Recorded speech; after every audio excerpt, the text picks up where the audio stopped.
Right, good evening, everybody, and welcome to the last for a little bit of the series of meetings that it seems crazy that we've done these every Wednesday since the end of September, I think it is.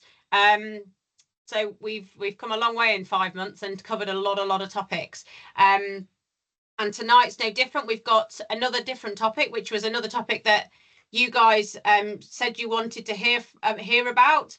And the role of livestock with trees and how that interacts with each other and how you can benefit from that. So tonight we bring you Dr. Lindsay Whistance, who is a senior livestock researcher, and her key focus areas include behaviour, welfare, the human-animal relationships, and ecological resilient farming systems, which promote a life worth living. So her current research includes investigating the benefits that trees can bring to livestock systems. And so without further ado, I'll hand you over to Lindsay. If anybody has got a burning question as we go through, either use the raise your hand or type it in the chat. And if I think we need to ask it at that point, I'll bring it in.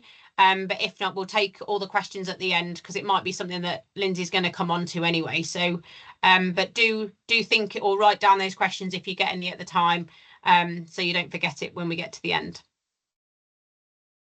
So over to you, Lindsay. Lovely.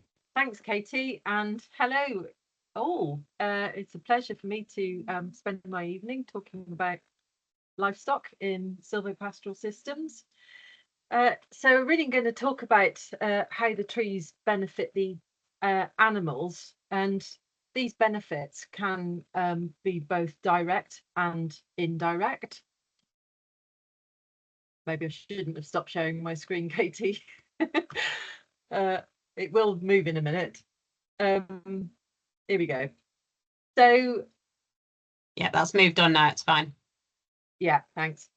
Before I start talking about the trees and the animals, I just want to spend a little bit of time talking about climate change and what that is. So I hope everybody now knows we are in a period of climate change, and we're in our 10th consecutive year at 1 degree or more above pre-industrial temperatures. So the Met Office are predicting that by 2050, we will have a summer like 2018 every second year. And already we're 30 times more likely to have such a summer. And we're also 7 times more likely to get extended periods of extreme and extended winter rainfall. So these are some of the averages that I'm showing here for winter 2023 and spring 2024, which I think help explain why it didn't feel like it was warmer in that time frame. So what the Met Office do, they take the preceding 20 years and they take the average of those temperatures or hours of sunshine or levels of rainfall, and they compare any one year to that 20-year average. So you can see for the winter, on the whole, apart from Scotland, everything was warmer and quite a lot warmer throughout the winter. But it didn't feel like that because we had many fewer hours of sunshine and a lot more rain in the same time period. And the same goes for the spring as well. On the whole, everywhere was up to 0.5 to 1 degree warmer, but a lot fewer hours of sunshine and much more rain.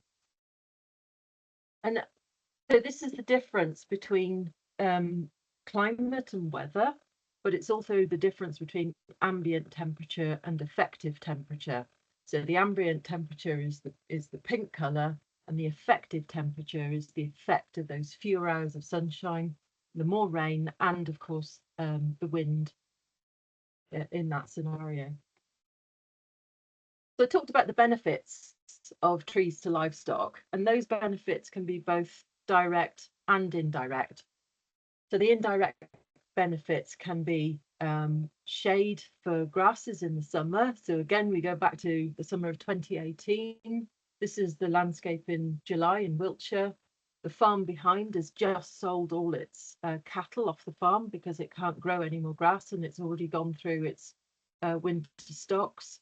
And the only little bit of green grass that you can see in this landscape is that under the apple tree and a few forbs in the foreground.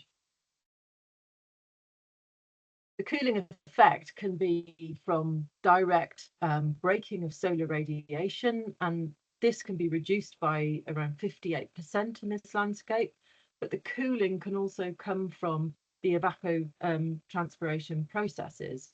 So it's capturing that water or that moisture, and it's holding it down closer to the ground, where it's also able to be recycled. So this also offers a cooling effect for the livestock that are sheltering under the trees. Conversely, in the winter time, even trees that have no leaves, they are able to hold warmer air and trap it closer to ground level, so that ground temperatures can be up to 6 degrees warmer. And this can mean that you have earlier spring growth, extending the grazing season, and it can also provide animals with a warmer place to lie down. On the right hand side at the bottom, I've put this image of an established silvopastoral system in Northern Ireland, and they've been monitoring moisture content, infiltration of surface water. So this is a very wet landscape, but here with the roots, they've been able to extend their grazing system on average by 15 weeks and the maximum 17 weeks. So whilst it helps extend the grazing season or keeps the surface more functional for longer, it also helps to hold that water within the landscape so that it helps to buffer it against drier periods at the same time. So I borrowed this slide from Carmen at Northwick, and this is a review that was done of all the different types of farming systems that we use in the landscape. And in terms of carbon sequestration, it looks as if silvopasture, above all of the other types of systems, has the greatest potential to capture that carbon.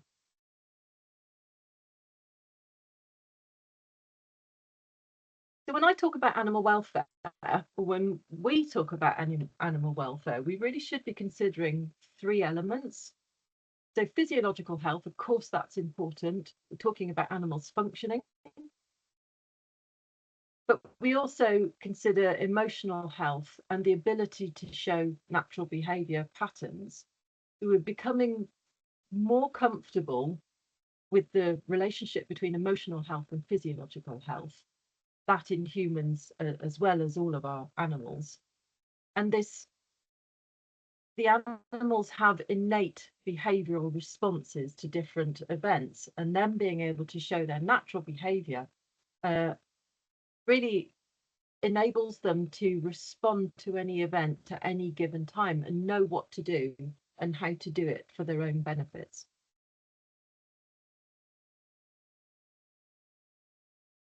So if we consider emotional welfare first, it might be a surprise, but actually trees can really help with social relationships. For cattle in particular, they're more cohesive, there's less aggression, and they're calmer together. So what we find, if we look at their social relationships, we can really separate this into negative interactions and positive interactions. And we find that in silvopastoral systems, the positive interactions are around 80% of total social interactions, whereas in open pasture, this is reduced to around 40%. So you find much more aggression in animals that are maintained on open pasture. This is partly to do with the physical presence of the trees. So they feel more secure having trees in between them. And this might also explain why human-animal relationships are improved in a similar way. So we think it's got at least something to do with the animals having a physical object to hide behind. I think one thing to say about social relations, so we're really talking about aggression and social licking, which is the dominant positive behavior, if you like. And what we've found is that in animals that are being licked by another animal, their heart rate goes down. So that further promotes social harmony.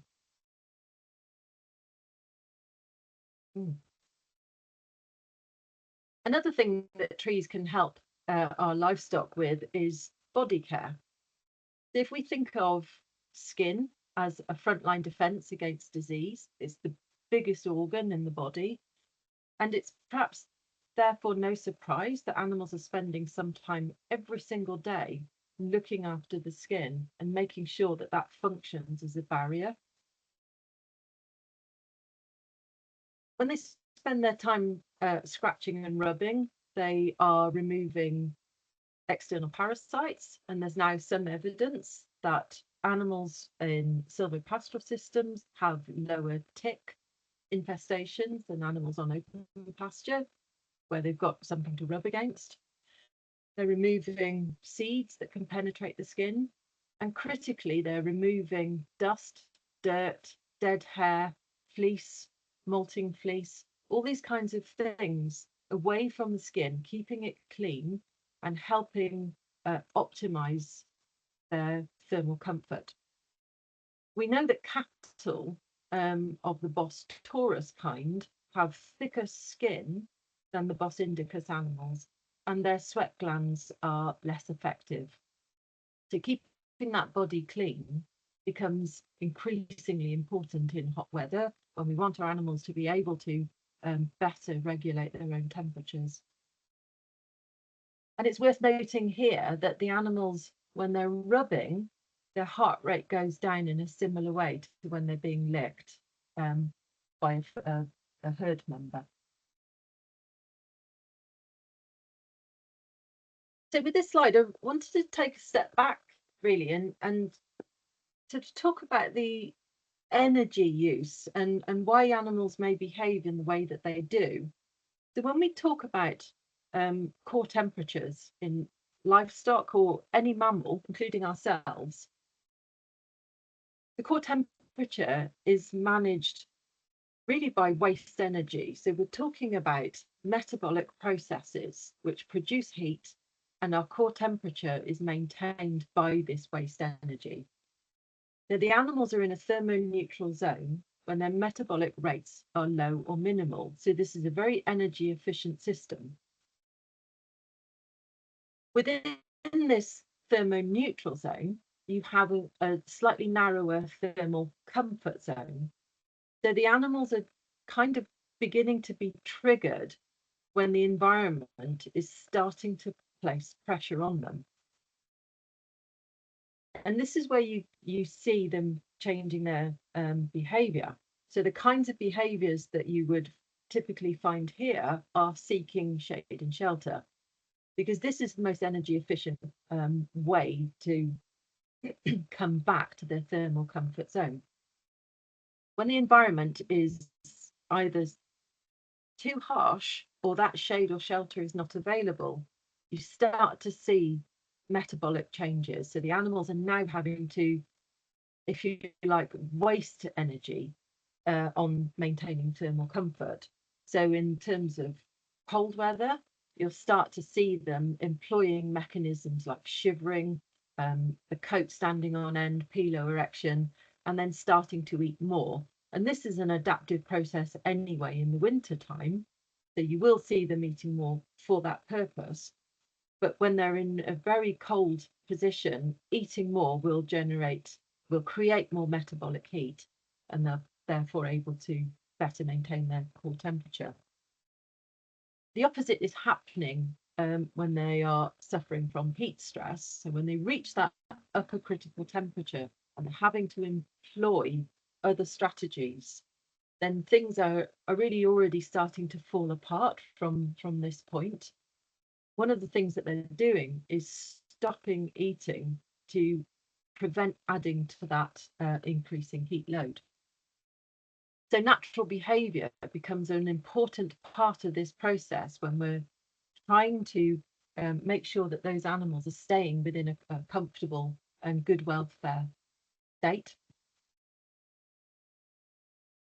So I'm going to focus on cold stress first, and I'm going to be talking about sheep here, because the reality is a lot of the research that's done on these different elements is typically focused on areas that are most critical. And in this scenario, it's typically lambs and lamb survival that generates the most interest and concern in terms of welfare. But of course, these are principles that apply to all of our animals, and particularly when they're being born into winter conditions or very cold conditions, or if they're also still juvenile at these points. So if we take lambs as an example, when they're born, they, like all newborns, have very little reserves in terms of energy, and they're not able to generate sufficient heat internally at that newborn stage.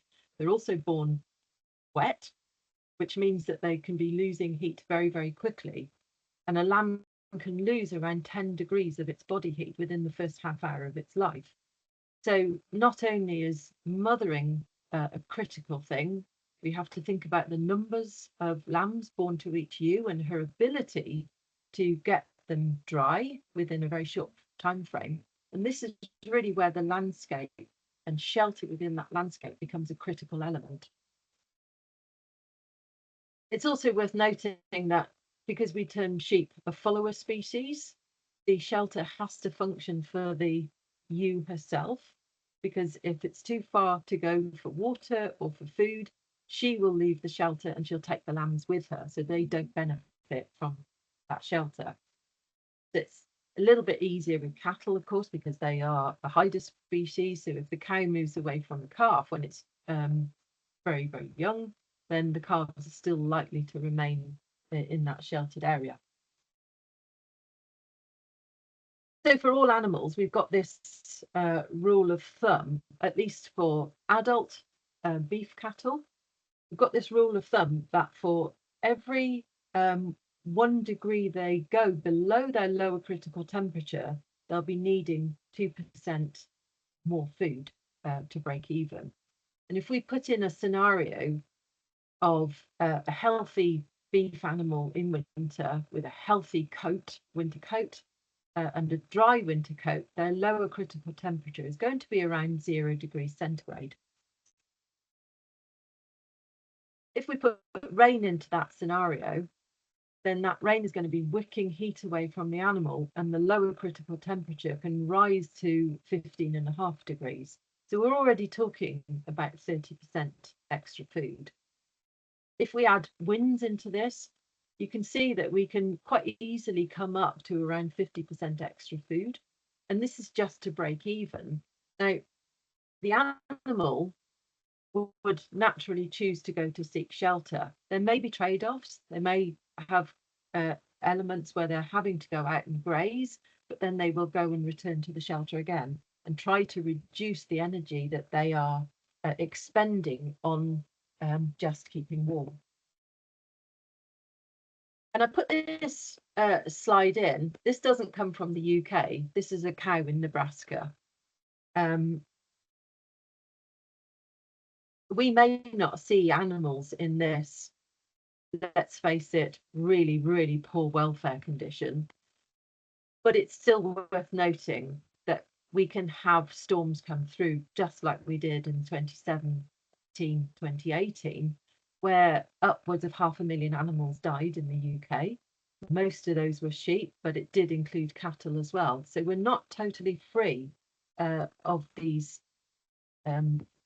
pinch points in terms of cold weather.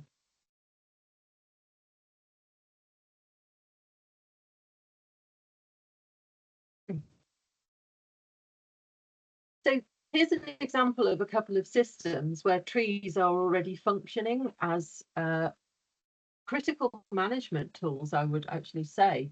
So on the right-hand side, this is a Welsh farmer who has put in some commercial plantations dotted around his farm. Now, these trees are for harvesting, but while they're growing and establishing themselves, he also puts stiles. So when the storms are coming through, he opens the stiles and his animals have free access to the shelter that these trees are giving.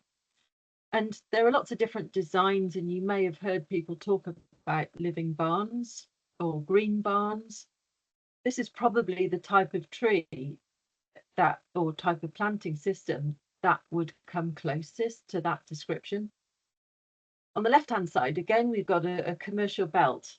This is in Scotland, and these were planted for harvesting, but the farmer, when observing how much his animals use this, they now are a sheltered woodland for the animals. Through his experience of having particularly sheep in this system, he noticed that when the ewes were in this field, they were using the shelter very well, but they were requiring less feed. And so they've become really, really important for his ewes coming up to lambing.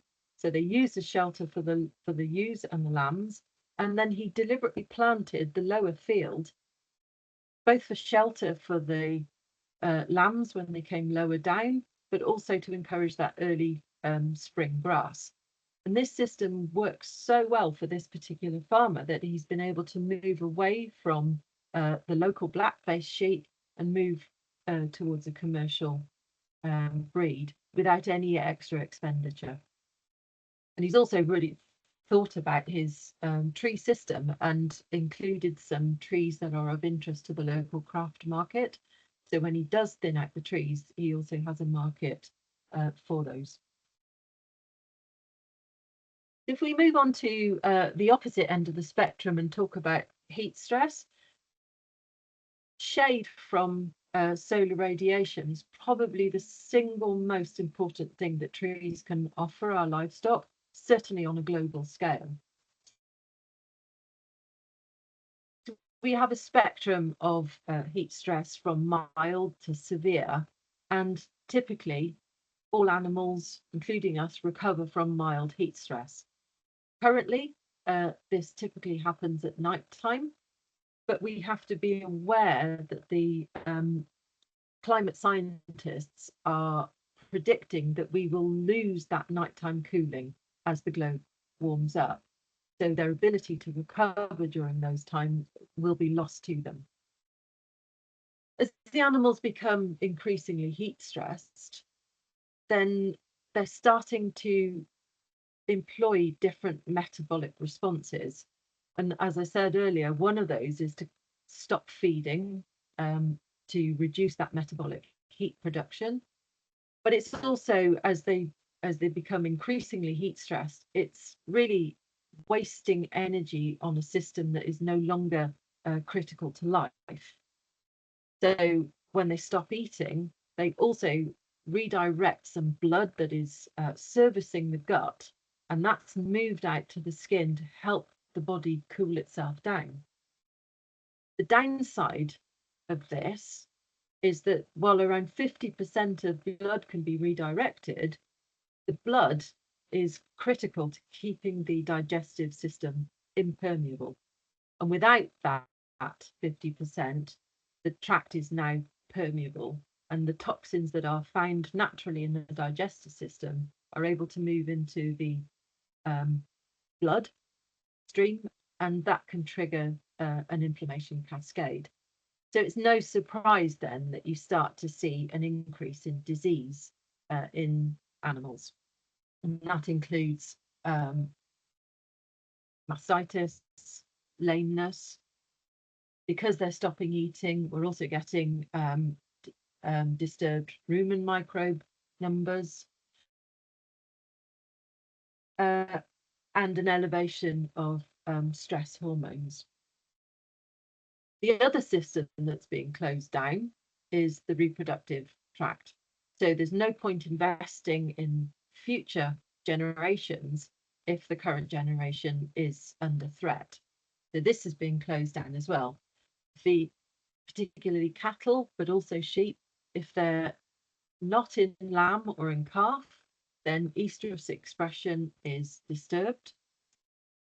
If they are in lamb or in calf, then you start to have embryo growth disturbed, fetal development is disturbed, and this results in smaller animals being born. And at the same time, milk and colostrum quality is also poorer, with lower protein levels and carbohydrate levels.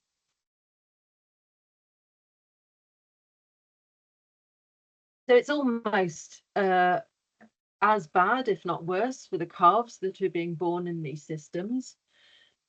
So as I said before, embryo growth is compromised, fetal development is compromised, calves are born smaller, but critically, organ size is also smaller, and this includes immune organs such as the spleen.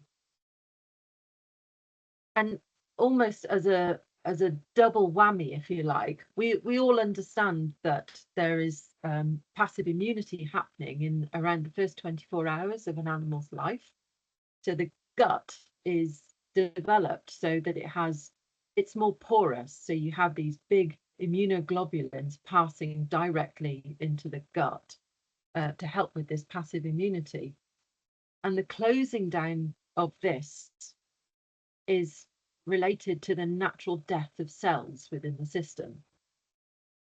What scientists are finding currently is that animals or fetuses that are heat stressed, this dying of death cells is already happening before the calves are born. So that window for passive transfer is shorter in these animals who are already compromised in terms of their organ size and their natural ability to develop immunity. So it's probably no surprise that mortality and cull rates are higher in these calves that are born to heat-stressed cows. We've not done any economic analysis of this in the UK, but in America, they have calculated the losses to the dairy industry to be in the order of $1 billion every year to heat stress. And in the beef industry, this is around $400 million every year, directly attributed to heat stress, the loss of production and the higher disease rates that come with all of these issues. So what can silver pasture do to alleviate this? Well, I talked about the 58% reduction in solar radiation and the cooling that comes with holding that moisture lower to the ground. You also get greater airflow around the trees in summer. And if you have well-designed silvopastoral systems, this means that the animals that have stopped eating under heat stress, these animals are continuing with normal behavior patterns, and that includes feeding behavior and good resting behavior, including rumination. One of the benefits of this system as well, if you have sufficient trees in there, is that you get less of this camping behavior. So if you've only got 1 or 2 trees in the landscape, these will be used to excess, if you like, and particularly with cattle, you get this dominance of muck under the trees, whereas in silvopastoral systems you get a better spread of those nutrients.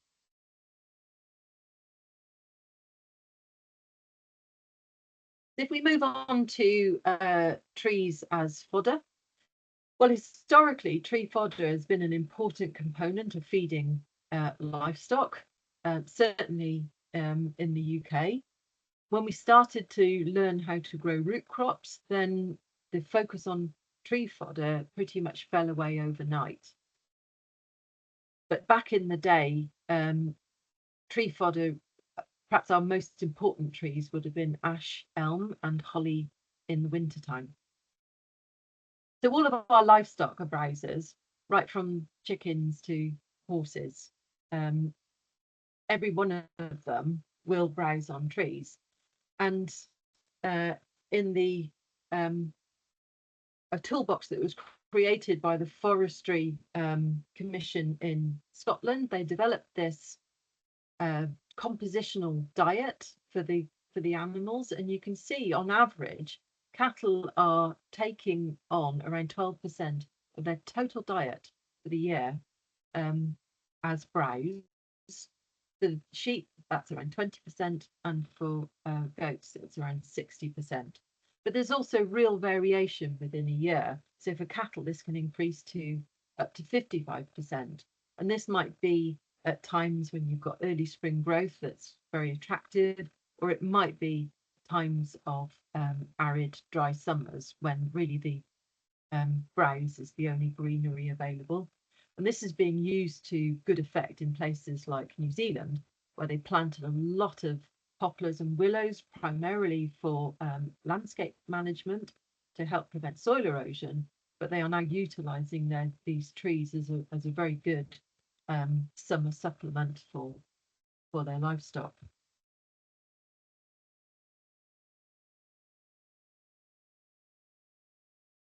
So this is a piece of research that we did in 2021, where we were looking at 3 different species of tree on 3 different sites, and so in Berkshire, in Leicestershire, and in North Wales, and also looking at the nutritional content over the season. So this was done in June and September.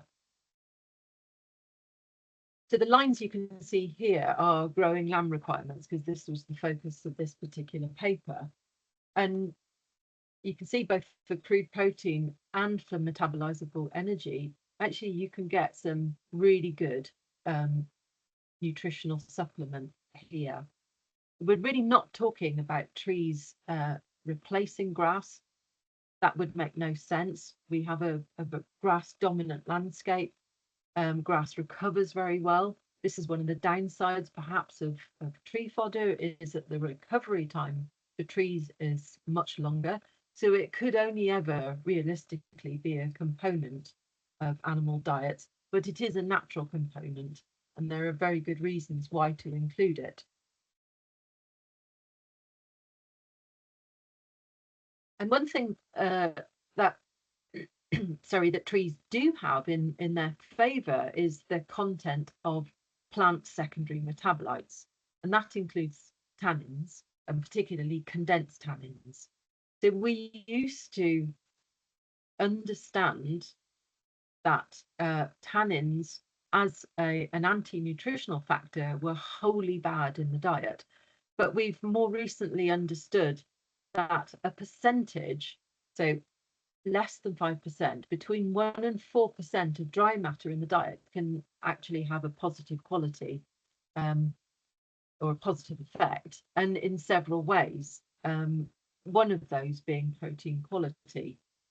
So what it does, the tannins are, as an anti-nutritional factor, you could kind of think of them as sticky. So they're sticking to the proteins, and they're preventing these proteins from being digested in the rumen. But when they get to the more acidic abomasum, those bonds are being broken down, so they're effectively delivering high quality rumen bypass protein. But of course, if you're trying to put too much tannin in the diet, then the animals are becoming sick, because it's then turning into this anti-nutritional factor is kicking in more severely. As part of this process, the condensed tannins are also helping to mitigate with emissions. So as far as we understand it, and I should say that this is an emerging field that we're gaining more and more understanding of, but at least for now, as far as we understand it, the methane produced from willow is less than half of that that's produced from lucerne. So it can help with those emissions there. And on top of that, there is some smaller studies that are indicating that including willow leaves, so around 200 grams of willow leaves into a sheep's diet, can reduce nitrous oxide in urine. So it's not reducing the amount of nitrous oxide, but it's moving it into a more stable form in the dung instead of the urine. So we also looked at mineral content in these trees. And one of the major focuses here was looking at lambs again. So when lambs are weaned, they lose access to cobalt from the milk, but it's also happening at the same time that the cobalt content in pasture is going down. So looking for a supplement for cobalt was one of the interests in this piece of research. What we can see here is that willow, and in this case goat willow, looks to be a very good source of cobalt. It also looks to be a very good source of zinc, but this is no surprise to us because we know that the willow family is an accumulator of zinc. But what we could see was that there were differences between the different sites. So if you look at trees from site 1, so oak 1, willow 1, and alder 1, you could see certainly in terms of the selenium, this was high in the species from this particular site in both seasons when you compare it to the other two sites. So you've got these different things going on, and there's much more to understand here.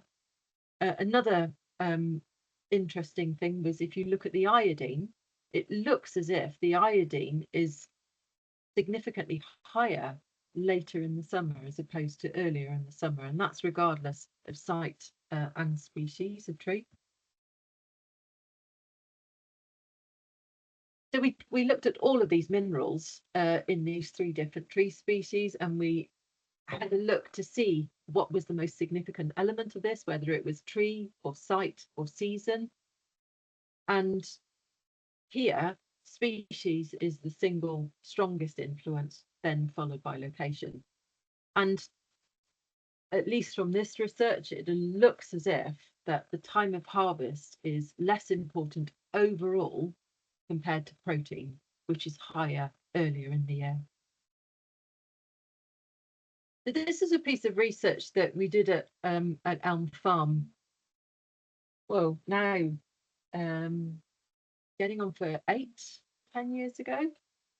And this was some tree hay that was made, but it was looking at the storability of tree hay, particularly from the mineral point of view. So this tree hay was harvested in July in 1 year and analysed at that point, and then it was stored until the following March and analysed again before it was then fed to housed cattle. And what we found, we didn't expect this to happen, but not only was the mineral content stable, it was actually higher in the stored samples. It couldn't be growing, that makes no sense. It has to mean that other things were degrading over this time. But what this does indicate is that this is a very good, stable source of minerals that can be harvested on farm.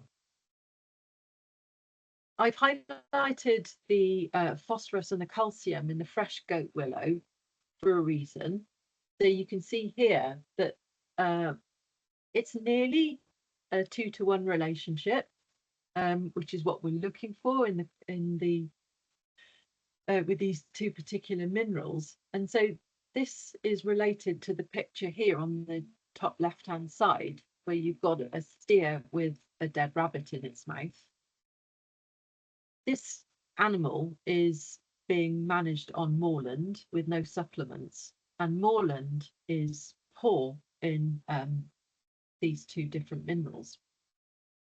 So this image tells us that the animal is aware of its deficiency and it's motivated to go and look for a source of those minerals. Now, there's no indication that it knows that a dead rabbit is going to provide it. This may be a sequence of trial and error, But the fact that it is motivated to go looking for these minerals has meant that it has found a source of them. This is abnormal behavior, but it's also an abnormal environment. So this type of behavior would then become normal. But you might argue that a much kinder approach would be to allow some goat willow to grow in this landscape.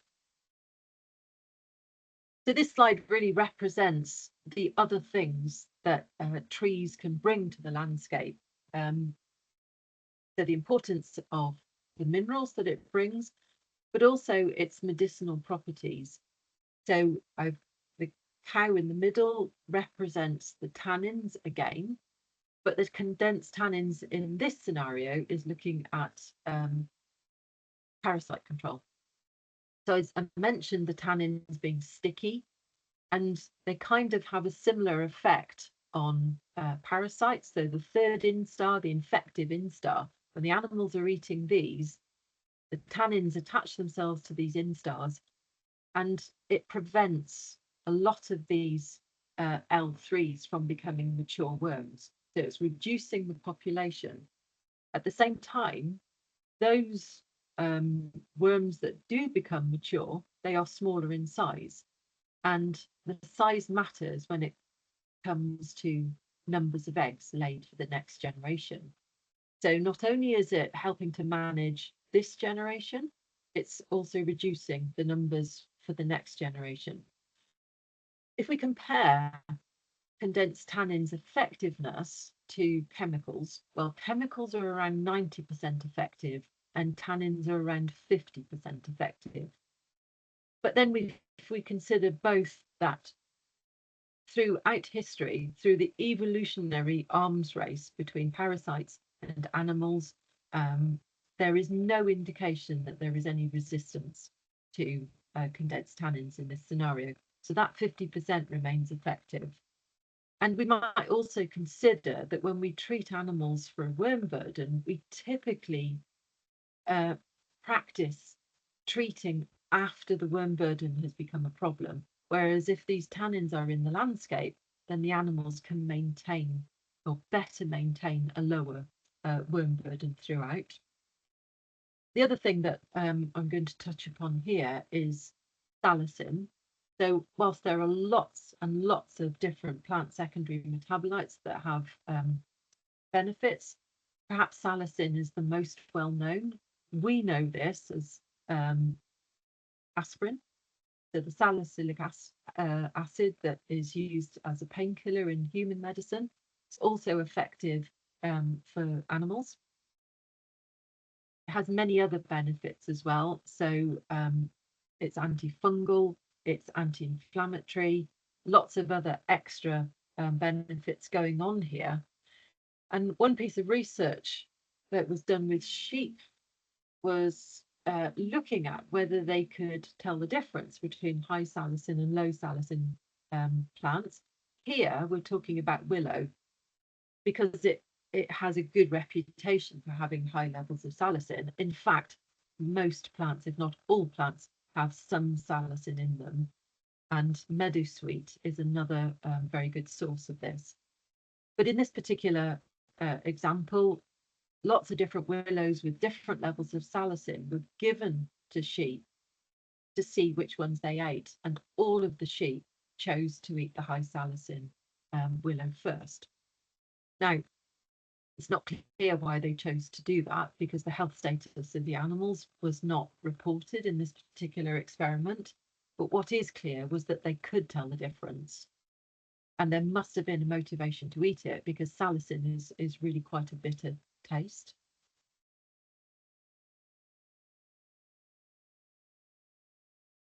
If we're talking about bringing in trees as a source of fodder, then the simplest way, of course, is to offer them direct browse.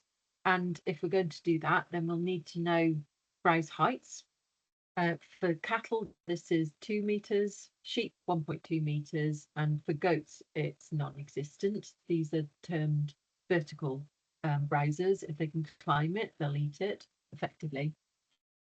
But Depending on how much we want these animals to have access to, it's worth considering that these browse heights are maximum heights. And at this height, it's actually not a very comfortable position for animals to be feeding at.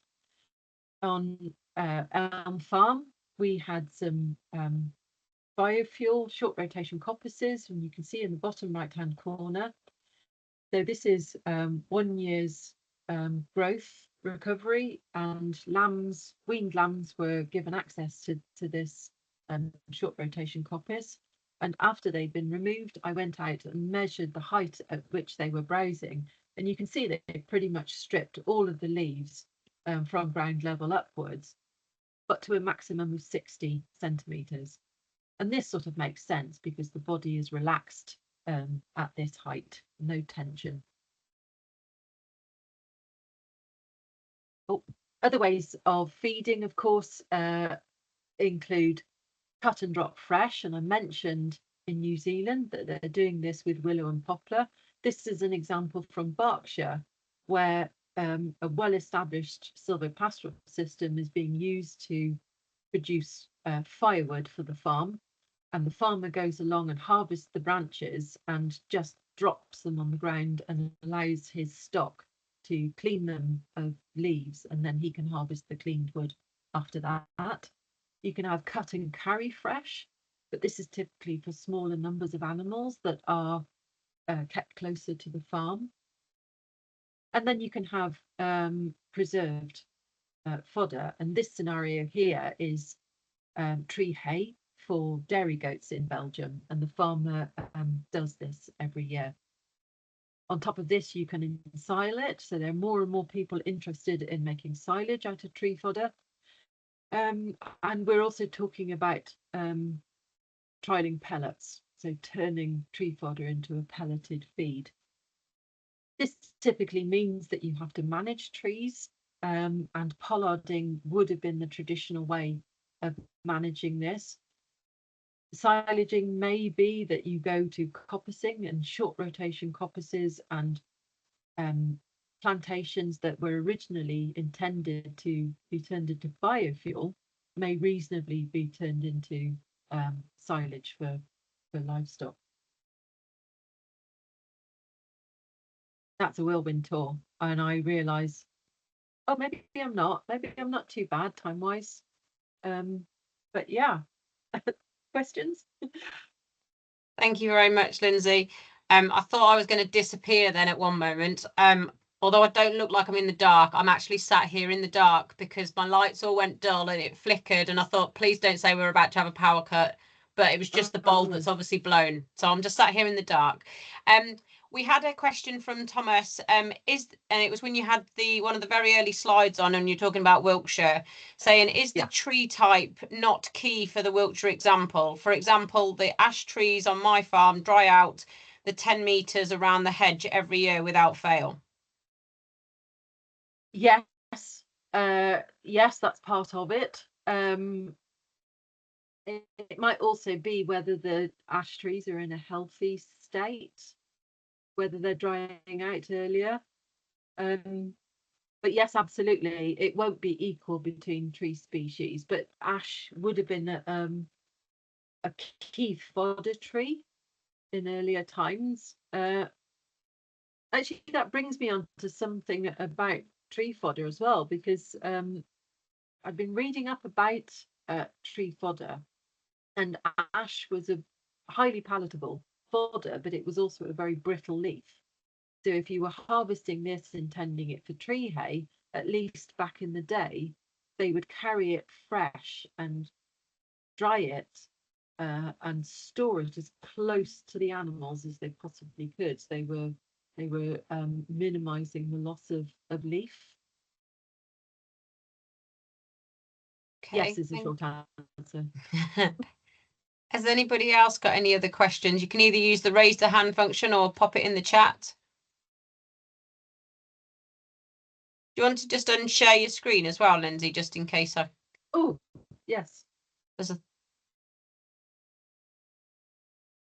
Yeah. I was going to say, it looks like they're all being quiet, but I've got another question here from Paul.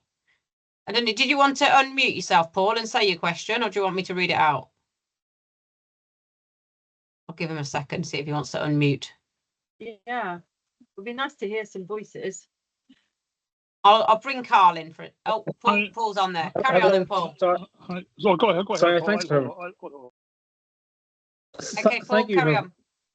Thank you for a very good presentation there. I found over here we planted hedges, but the Department of Agriculture over here stipulated that we plant predominantly whitethorn or hawthorn, which in retrospect I think was maybe not the right thing to do, because I think we lost out on an opportunity there when we planted all them hedgerows in biodiversity. Plus, you know, if I'd have planted a lot of, I would love to put a lot more damson and wild cherry and willow and stuff into the hedgerows for biodiversity and for the stock browsing, because we find that we have to maintain a fence either side of the hedgerow anyway, because otherwise the sheep will eat holes through it, but they can graze it through the fence and keep a good face on it. And then there's other areas where we have trees planted, you know, that they can graze through. But an issue I find is sometimes you get sheep and they'll take a liking to eating bark. You know, you'll get occasional sheep that'll take a notion to eating bark, and they seem to, if a sheep gets that habit, it'll do a lot of damage. You'll find you'll find a lot of trees stripped. I don't know what causes that, or how is there anything you can do to stop that. Yeah. And another thing I noticed, especially if you're grazing trees, was you're going to have a far higher insect population on your farm, which is a good thing from biodiversity, but it's also a management thing, because I find that the sheep love to go in among the trees to scratch, and the cattle go in among the trees in the summertime. But if you've got springing heifers, or if say before shearing time, and that, you have a higher risk of fly strike and you have a higher risk of mastitis. So you need to be careful with heifers, especially if heifers calving in the summertime or anything like that with mastitis.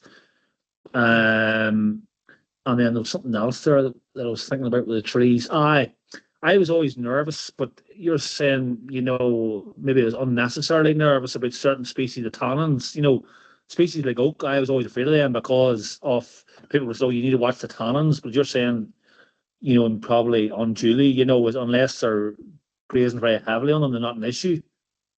But it is running trees. Quite a few things to cover before I forget. And then finally, is there any trees that you would say definitely don't plant because of the tannins? Well, they'll start with the thorn, and it's well browsed. So hawthorn is not a poor tree to plant for browsing. It is well browsed. In terms of wild cherry, I would be a little bit more cautious about the cherry. In fact, the cherry family, because you've got I don't know why I always forget this. I really should know better. Is it arsenic or cyanide? Cyanide, isn't it, that smells of almonds? Is that right? I couldn't tell you. So the whole family, I'm pretty sure it's cyanide. And at least with cherry, we know that it appears to be safe enough when the foliage is green, and it appears to be safe when it's fully dried. But when it's wilted, the levels are higher and you can have animals dying. So if you've got branches breaking off, then you can have animals dying. That said, in North America, where you've got a lot of cherry, the animals seem to have better, let's call it nutritional wisdom, because that's what Fred Prevens in the US calls it. So you've got a lot of cherry trees and a lot of branches falling down, and the animals seem to understand, and they will go and browse on the wilted cherry, and then they will go away and fill up the gut with grasses, and then will keep returning to the cherry. In total, they should be eating more cyanide than would kill them, but they're not dying from it. So they're balancing their intake in some way that suits them. But not all animals have that kind of knowledge in all systems, particularly when you're introducing or reintroducing a species that requires some kind of hefted knowledge to manage those food sources in the landscape. So that's one thing to consider. And that kind of follows on also with the oak. I agree with you that in the past we've been very careful, or let's say very black and white about what we consider to be poisonous and not poisonous. But as you say, animals are perfectly able to take on a certain amount of oak browsing, and perhaps in this scenario it's the acorns that are more problematic, but even then they are more than able to ingest some acorns. And we find that transhumance farmers actively take their livestock to go and feed on acorns, including cattle, but they're managing their intake and they're preventing them from taking on too much. So those high tannin levels are being restricted. And really on that note, a mix is most important. So we're not trying to identify one or two trees that are a one size fits all, as you saw with the minerals. The whole mix is much better to ensure that we're providing all of the nutrients the animal could gain from that landscape. Some will be better than others, of course. But in terms of trees that I would say no to, I mean, I'm always very cautious about this because I don't think we should be intending to sanitize the landscape of trees or any other plants that don't suit what we want from the landscape. There should be room for those trees as well. But at the same time, you couldn't recommend yew, for example. But then if you talk to a conservation grazer, they will report that their animals will quite happily browse on yew, but only take very, very small amounts. So they're not bothered about it. And I think it comes back again to the numbers of different species in the landscape. So whilst you might have a single yew tree amongst many, many other trees, or an abundance of food, you might be less cautious about that, for example, than if you had a field next to a churchyard with a big yew hedge and no other trees in it. I'm absolutely not advocating that you plant yew, but what I'm trying to demonstrate is that the richer the landscape is, the less likely the animals are to overeat an unwanted source, or a source that becomes poison in smaller amounts. In terms of the disease, I absolutely hear what you're saying, and this is one of the things that we need to get a better handle on. There is some research that has looked at head flies and face flies in silvopasture versus open pasture. And whilst there is an acknowledgement that there are more flies, so of course the trees are important to the animals, but they're also important to the insects. And there is an acknowledgement that there will be more insects, including the nuisance insects, in a silvopastoral setting. But if it's a well-designed silvopasture that also brings in habitat for the predators, then if you have an abundance of predators, they will be able to maintain lower populations of nuisance flies. And indeed, this is what this one particular study showed, was that if you take a head count of these flies on open pasture and silvopasture, there are actually 40% fewer flies in the silvopastoral system. So making sure that your trees are fulfilling these other jobs in the landscape, if you like, so bringing in those natural predators is a key element to maintaining lower levels of problem flies.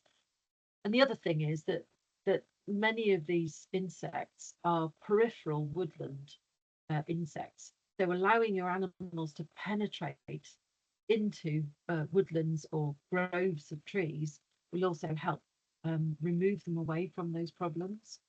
but it also, again, as I say, it requires more research and more understanding of how we balance these different elements. I can't remember if there were any more questions, but the bark, think I've covered the them all bark there. on the bark. You did very well there, Lindsay. The Oh. bark on the trees was the other one. Yeah, so barking, I mean, we haven't really got a handle on this. Traditionally, we used to say, if animals are barking, it's because they require foodstuff. So there are things that are missing in their nutritional makeup, and that might well be the case. But it might also be that they get a taste for it and they actually quite like the activity. We don't have a full grasp on this. But we do know that the longer an animal is in any given environment, the more likely they are to engage with the trees more and more. So if you have a system where the animals are rotationally grazed, you can help manage the negative interactions with the trees using that process. Okay, thank you. Carl. Hi, Lindsay. I hope you can hear me okay here. Question for you Yes. about grass growth underneath trees. I have several fields that around the boundaries of parts of them are covered by very large beech trees, maybe a few ash trees spreading among them too. The grass seems to grow well enough underneath them, you know, I've no complaint that way. But for some reason, the cattle don't seem to like the grass. Would there be any particular reason why that they don't have a preference for any of the grass that grows underneath trees? Well, without knowing your system and assuming it's still the same species of grass, then I would say sugar content, because of course direct sunlight is important for sugar content in grass, and that's probably it. It's probably just the sweetness of it. That reminds me of a piece of research that was done with sheep, and it was looking at hay and the time of cutting grass. So this one particular meadow was cut half in the morning and half in the afternoon, and managed in the same way from that point, and then fed to sheep to see which they preferred, and they all preferred the afternoon cut because it had a high sugar content. The reality is that as we move into climate change, and the summers like 2018 are going to come thick and fast if we don't do anything, maybe the sugar content is going to be the least of our worries, and that's an acceptable trade-off to have some grass. We're going to have to feel our way forward with this a bit. What I would say with beech and perhaps sycamore, well, not perhaps, but definitely sycamore as well, is that you do have quite a dense canopy, and maybe managing, this probably goes for all trees, managing that canopy would be one of the ways to help prevent the lower sugar content. So either elevating the canopy or thinning out the canopy could help reduce that reduction in solar radiation. No, that sounds fair enough. It's just I always kind of thought there may have been something that may have been dropping off the trees.